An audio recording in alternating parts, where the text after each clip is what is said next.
tell us that Briarcliff was indeed closing, he shared with us that his Christian friends had told him that it isn't the building that makes the church, it's the people that make the church. And as I look around this room, and I'm reminded of the myriad of people that I've known since my relationship with Briarcliff began, a mere 22 years ago, I must agree with him. When my daughter started here in kindergarten in 1992, Gina Marino was her interage teacher. I was immediately smitten with the Madeline School and became immersed in the PTO and volunteering. I was a class mom and the Daisy leader. I couldn't get enough. The staff was very eclectic, but everyone loved children and loved helping them grow, discover, and be the best people they could possibly be. Some had their own unique ways of teaching. Free exploration was encouraged and fostered. Teachers team taught. There were several teaching assistants in each room, right? Am I lying? The classes had 17 children in them. Children were offered Suzuki violin lessons in kindergarten and first grade. Programs like Wingloff Math, Cognitive Levels Matching Program, Whole Language, and project work taught to the staff by the inventor and developer, Sylvia Shard, were the norm. When David Jackson became the new superintendent and built his house right here on Tower Hill Road, Gina Marino took her class there to meet the architect and watch the construction. Talk about hands-on learning. They measured and drew, designed landscape, and interviewed the construction crew. Those children will never forget that experience. That's real constructivism at its very best. Reading recovery, listening circles, DRAs and running records, phonics, no phonics, basal readers, high interest, M&M math, the Literacy Institute of Learning, smartboards.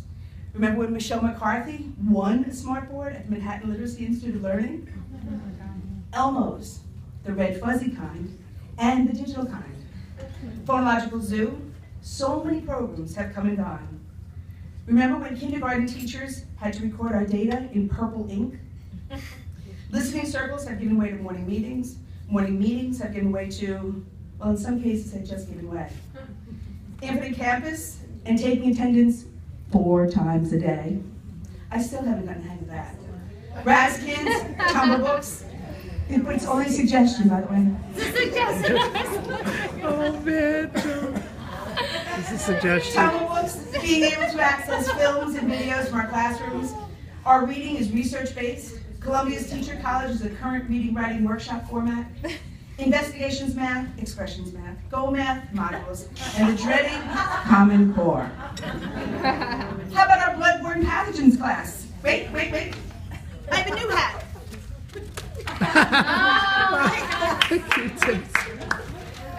No Q-tips or Vaseline for me.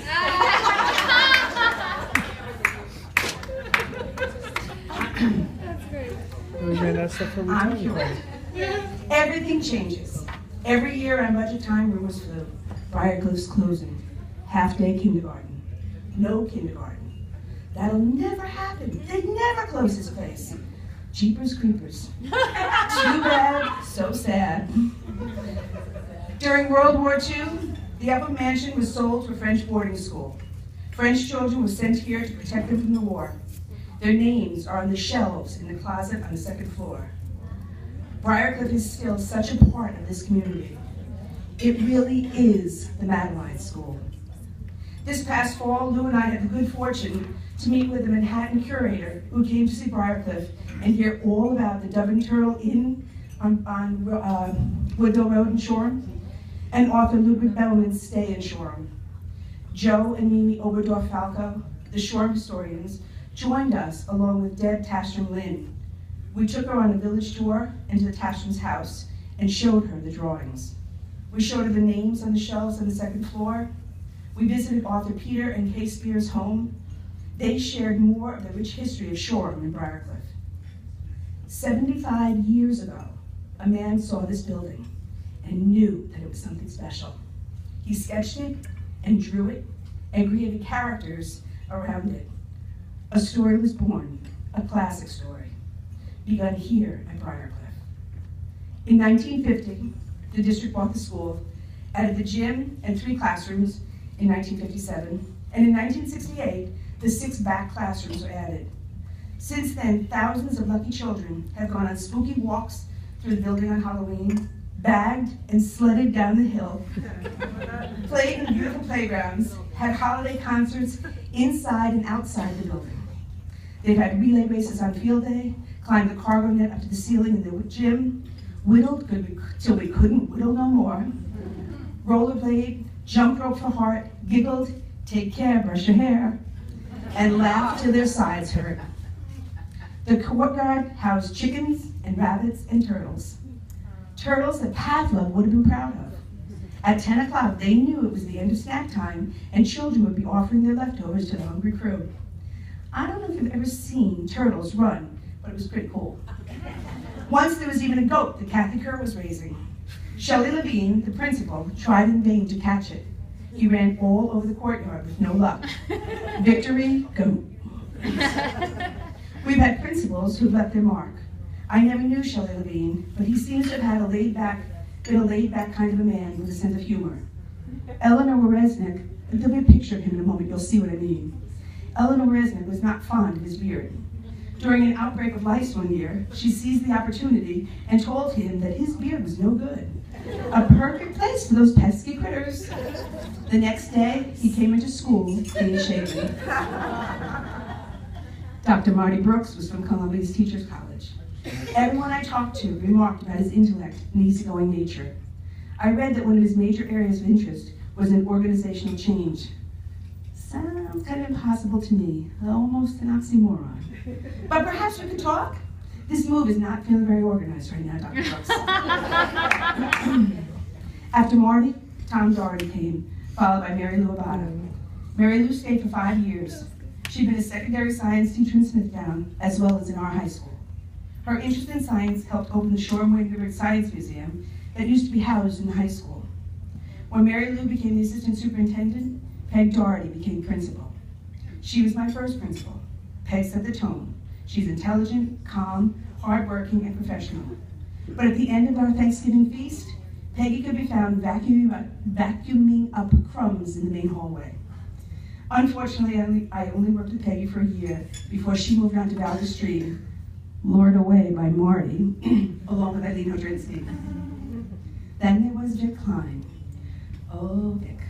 Vic. Vic brought Jungian theory and cool. He got rid of Peggy's beautiful couch, the gorgeous Santa suit, and untold numbers of yearbooks and pictures, which is why we don't have too many over there. Oh, Vic. Lila Stratman came in 2000. She brought us smart boards, whether we wanted them or not. And now we can't imagine our lives without them. She introduced us to Brain Gym and ways to encourage children to calm and focus themselves to get ready for learning. She tucked tissues of joy into our rooms when she thought we needed it. Lila had a serene, calming approach. Jane Rutkowski came in 2008. She introduced us to Elmo's, the digital kind this time. Teachers College and Book of the Month, which both of her successors have continued, as well as other elementary principals. We still have a special bin to house these carefully selected books. Jane also taught us to fill buckets and to make a difference every day. It is a national program that we've been a part of for 6 years. Thank you, Jane. In 2011, Patty Nugent came. Patty's background is in reading recovery. She introduced reading tutors to our programs, virtual field trips, and the Saturday morning bookworm program with preschoolers. She had the story and snack program with the principal, and her own challenge to read one-on-one with every child, which she met. And Lou Parinello, who came to us last year by default. And with a lot of community commotion, he is our Energizer Bunny. Between you and Dee, there's not enough coffee in the entire world to keep up with.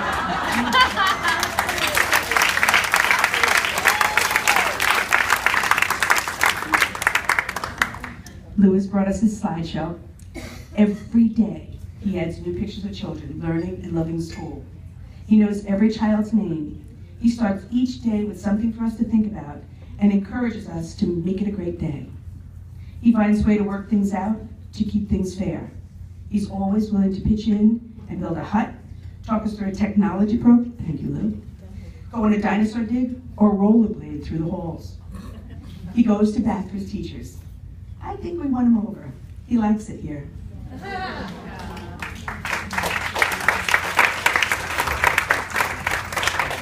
Briarcliff has always been the jewel up on the hill.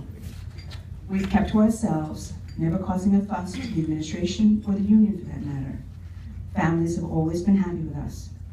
This has been true since the very beginning.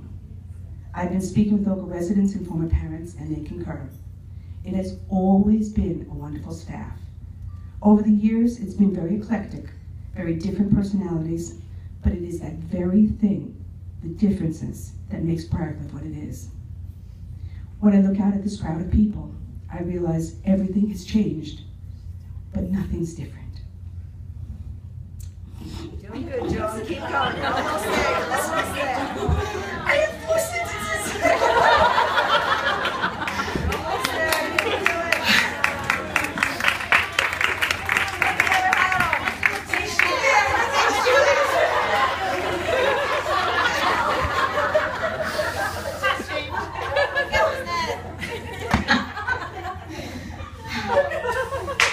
Briarcliff is still full of people who love children and love helping them grow, discover, and be the best they can be. I also realize that Dr. Cohen is not completely correct. There really is something magical about Briarcliff. It brings out the best in people and makes us want to be the best.